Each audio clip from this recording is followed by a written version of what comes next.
அன்பு நண்பர்களே, நாம் பெரும்பாலும் எந்த முயற்சியை தொடங்குவதற்கு முன்பு முடிவுகளில் அதிக கவனம் செலுத்துகிறோம். உதாரணமாக, ஒரு தேர்வுக்கு தயாராகும் போது நல்ல மதிப்பெண்கள் பெறுவதில் மட்டுமே கவனம் செலுத்தலாம், அல்லது ஒரு தொழிலை தொடங்கும் போது அதிக பணம் சம்பாதிப்பதில் மட்டுமே கவனம் செலுத்தலாம்.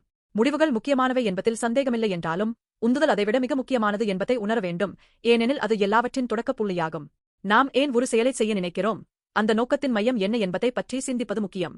நமது உந்துதல் தூய்மையற்றதாக இருந்தால், முடிவு எவ்வளவு நன்றாக இருந்தாலும் அது தவிர்க்க முடியாமல் தவறான ஆசைகளுக்கும் தவறான திசைகளுக்கும் வழிவகுக்கும்.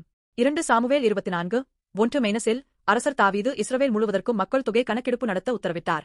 மேலோட்டமாக பார்க்கும்போது ஒரு நாட்டை நன்கு நிர்வகிக்க ஒரு கணக்கெடுப்பு நியாயமான செயலாகத் தோன்றலாம். ஆனால் தாவீதின் கணக்கெடுப்பு மக்களை எண்ணுவதற்கு அப்பாற்பட்டது. அது அவரது இதயத்தில் இருந்த பெருமை மற்றும் கடவுளை நம்புவதற்குப் பதிலாக தனது சொந்த பலத்தை வெளிப்படுத்த விரும்பியதிலிருந்து உருவானது. அவரது உந்துதல் பெருமையும் சுயமேன்மையும் ஆகும்.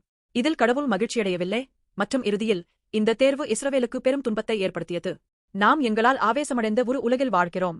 சமூக ஊடக பின்தொடர்பவர்கள், வங்கி இருப்பு, மதிப்பெண்கள், வேலை பதவிகள், இவற்றின் மூலம் நமது மதிப்பை நிரூபிக்க முயற்சிக்கிறோம். ஆனால் இவற்றை பின்தொடர்வதற்கு நமது உந்துதல், நான் சிறந்தவன் என்பதை காட்ட விரும்புகிறேன், அல்லது நான் மற்றவர்களை முந்த விரும்புகிறேன் என்றால், இறுதியில் நாம் கொலைப்படைந்து வெறுமையை உணர்வோம்.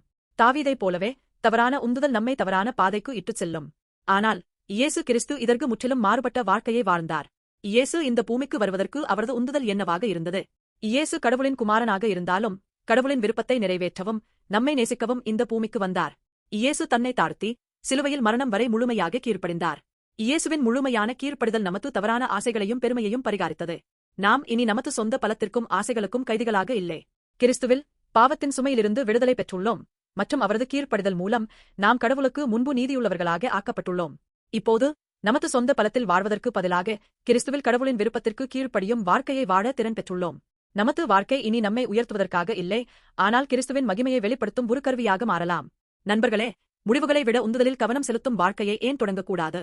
நமது இதயத்தின் மையத்தை கடவுளுக்கு அர்ப்பணிக்கும்போது மற்றும் அவரை பிரியப்படுத்தும் உந்துதல்களுடன் எல்லாவற்றையும் தொடங்கும்போது நமது வாழ்க்கை உண்மையில் செழிப்பாக மாறும்.